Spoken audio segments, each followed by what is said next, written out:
फिर नाजरीन के ज़हन में एक बात जा सकती है कि हदफ क्या है इस मुहासरे का, अमेरिका क्यों ये मुहासरा करना चाह रहा है। तो वो ज़ाहिरन उसका हदफ ये है कि ईरान को प्रेशराइज़ किया जाए, डराया धमकाया जाए और इस डराने धमकाने के बाद मुज़ाकरात की टेबल पे लाया जाए और मुज़ाकरात की टेबल पे अपने जो उनके पॉइंट्स हैं वो ईरान से मनवाए जाए।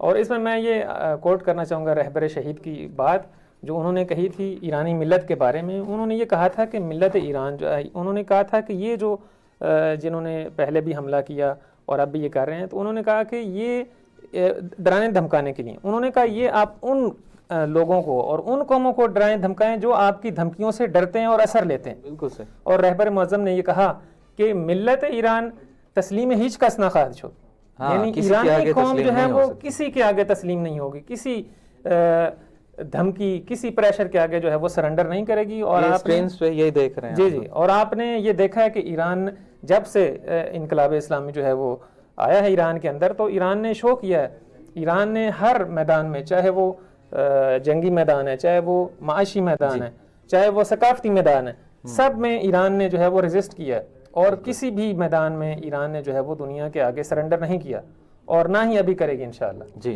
अभी ये जो वीडियो जानवर शाइमर साहब की थी, एक प्रोफेसर हैं, बड़ी शख्सियत है वहाँ की और बहुत सी चीज़ों पे इनके तज्ज़िये आते रहते हैं।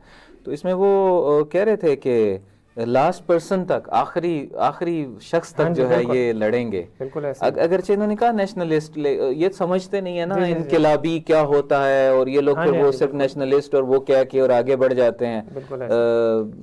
तो ये यहाँ पे अभी देखिए आप, द न्यूयॉर्क टाइम्स में कहा जा रहा है कि ये जो ब्लॉकेड्स हैं ये काम नहीं करेंगी जिस तरीके से वो लोग सोच रहे हैं, ट्रम्प जिस तरीके से सोच रहा है उस तरह थोड़ी होगा।